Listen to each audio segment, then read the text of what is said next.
Mga tol, kayo nang bahala kay Jelay ah. Gagawin ko to para mabilis ko siyang kalimutan.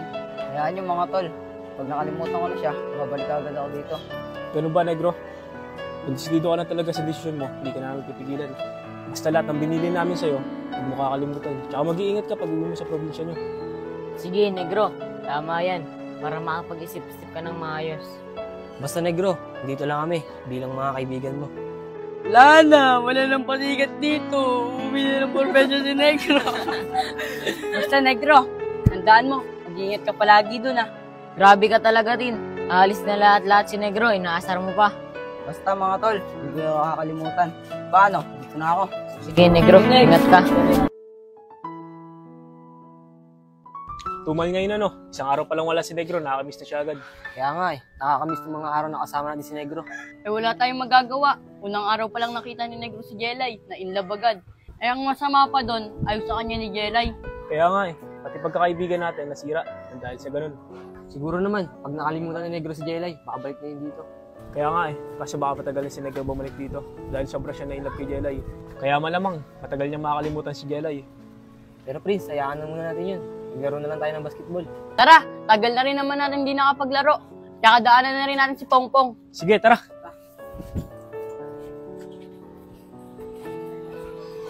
Wait lang, kunin ko lang yung bola sa bahay ng lola ko. Sige Tin, antayin ka namin dito. Tara na. Tara! Bro, na ako natatawag kay Pongpong, ikaw na tumawag kay Negro. Lakas ang tama mo, Tin. Alam mo naman na umuwi ng probinsya si Negro eh.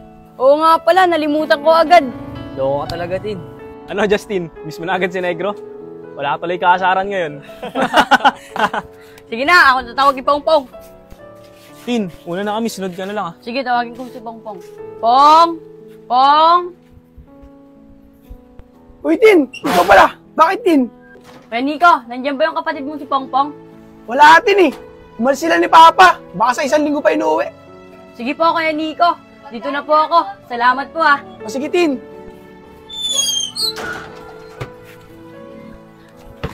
Aaron, Prince!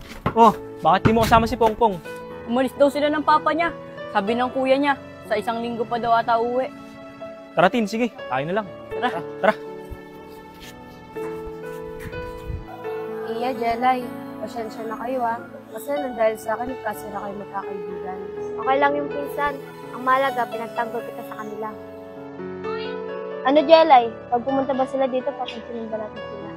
Depende sa kanila kung papansinin nila tayo. Jelay, pansinin lang natin sila. Total, matagal naman na kayo magkakaibigan. Ako bago pa lang. Ako rin naman dahilan kung bakit kayo nagkaaway-away. Hindi yan. Sigurado naman papansinin tayo ng mga Oh, nandun pala sila Jelay. Huwag natin pansinin yan.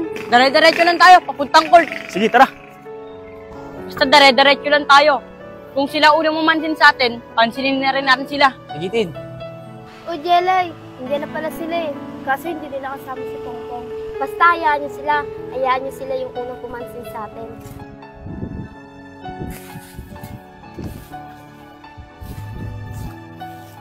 Justin, di nila tayo pinansin. Okay lang yun. Bakit? Anong gusto nila? Tayo papapansin sa kanila? Pinsan niya na nga may kasalanan. Sila pa yung nagmamataas. Sige, hayaan natin sila. Hindi nila tayo pinansin ah. Siguro sumamaloob nila sa akin dahil din sa sinabi ko sa kanila kahapon. Di, pinsan. Saan talaga sumamaloob ng mga yon? Kasi, bago niyo pa lang ako nakakilala, nagsinungaling na agad ako sa kanila. Di pinsan, huwag mo sisihin yung sarili mo. Pare-pareho rin naman tayo, di natin ginusto yung nangyari. Hayaan nyo na. Palipasin na lang muna natin. Maayos din ang lahat. Tara na, Iya, pinsan. Doon na lang tayo ulit tumambay sa inyo. Baka maabutan pa nila tayo dito. Sige, tara. Mainit na rin naman na dito eh. Ha?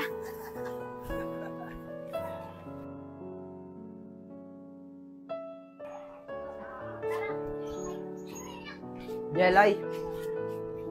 Negro? Oo nga, Jelay. Ako to. Akala ko ba nasa probinsya ka? Alam mo ba na-miss kita?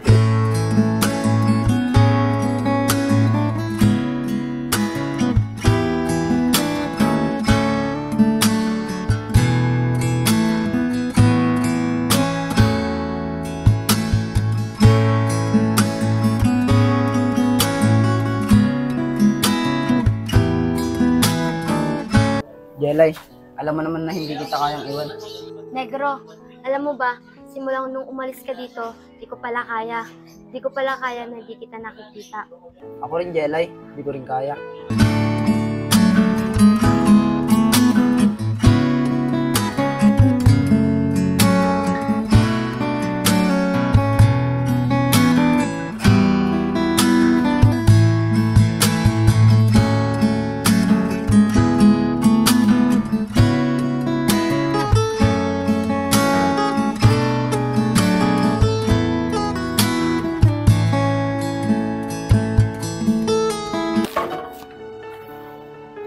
Panaginipan ko si Jelay.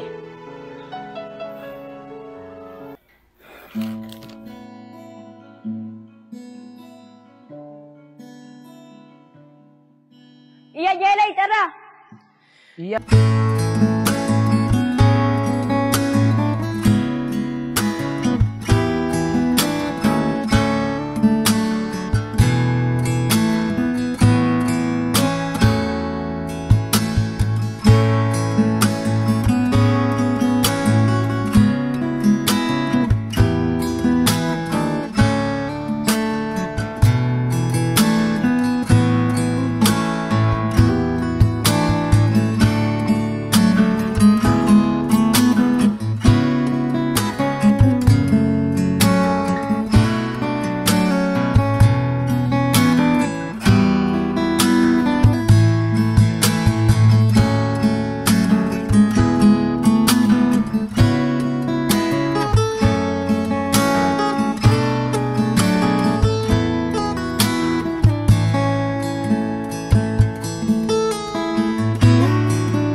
Wala po, Ate Kim. May namimiss lang po akong tao.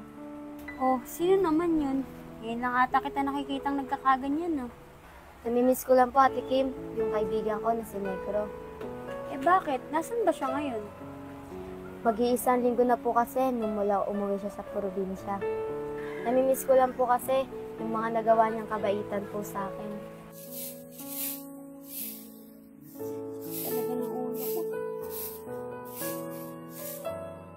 Oh, nandiyan na pala yung truck ng basura. Jelay, Bunso! Bakit po, Ate Kim? Bunso, kaya mo ba itapon yung basura? Masama kasi talaga ng pakiramdam ko eh. Saka andyan na rin yung truck ng basura. Kaya mo ba itapon yan? Sige po, Ate Kim. Ako na po magtatapon. Dito na po kayo muna. Magpahinga na lang po kayo. Sige, Bunso. Salamat ah. Ang bigat pala nito. Pero kakayanin ko. Oh, si Jelay yun ah. Jelay, tulungan na kita. Wag na, Negro. Nakakaya naman sa'yo. Jelay, ako na magtatapon yan. Umuwi ka na doon. Ah, sige, Negro. Salamat ah. Ang bait mo talaga. O paano? Dito na ako. Sige.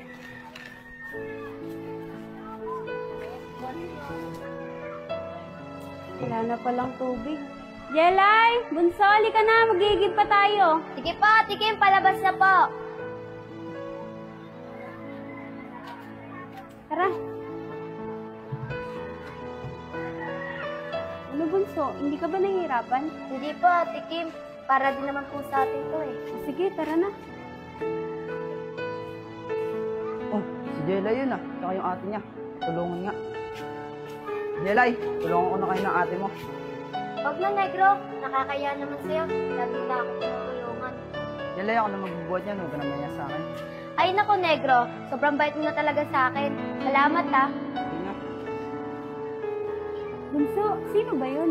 Ah, si Negro po, Ate Kim. Bago po naming kaibigan. Mabait po yun. Lagi po ako tinutulungan. Ah, oo, Bunso. Mukha nga siyang mabait. Tara, uwi na tayo. Salamat na lang din ako sa kanya pagdating natin sa bahay. Kaya nga eh. Kita ko rin yung mga kabaitang nagawa sa'yo ni Negro. Eh, bakit ba siya umuwi ng probinsya? Ang totoo po kasi niyan, Ate Kim, umamin po talaga sa akin si Negro na gusto niya ako. Pero binasted ko po siya. Ayun po yung mga panahon na po yun, di ko pa po siya gusto. Eh, bakit ngayon? Nagugustuhan mo na rin ba siya? Parang gano'n na nga po, Ate Kim. Kasi po, namimiss ko na siya. Malay mo naman, bumalik din agad din si Negro. Kasi po, sobra ko po ata siya nasaktan. Nung simula pong binasted ko po siya. Siguro nga, kaya rin siguro yan umuwi ng probinsya para makalimutan ka. Kaya nga po, Ate Kim hintayin ko na lang po pagbabalik niya. Aaminin ko na din po sa kanya na gusto ko din po siya. Tama yan, Jelay. Aminin mo kung ano yung nararamdaman mo para hindi ka magsisi at masaktan sa huli. O paano yan? Magluluto muna si ate ha. Diyan ka muna. Sige po, Ate Kim. Ron, 2 buwan na nakalipas no. Wala pa rin balita kay Negro. Kaya nga, Tin. Siguro di na babalik dito yun. Kaya nga eh. Kaya huwag na natin asahan na babalik pa siya. Oo, Tin. Siguro maganda na kalagayan ni Negro sa probinsya. Mga tol! May babalita ako sa inyo. Sigurado magiging masaya kayo. Alam nyo ba, next week, babalik na dito si Negro. Prince, totoo ba yan? Totoo ba yung sinasabi mo? Oo nga, Prince. Totoo ba yung sinasabi mo? Baka niloloko mo lang kami. Oo, mga tol. Nag-text sa akin yung tito ni Negro. Babalik na daw sila dito. Yun! Makakasama na ulit natin si Negro! Tuntua ka na naman, Tin. Di pagtitripan ka na naman dito. Di ko pagkitripan yun. Alam nyo naman na miss ko na si Negro eh.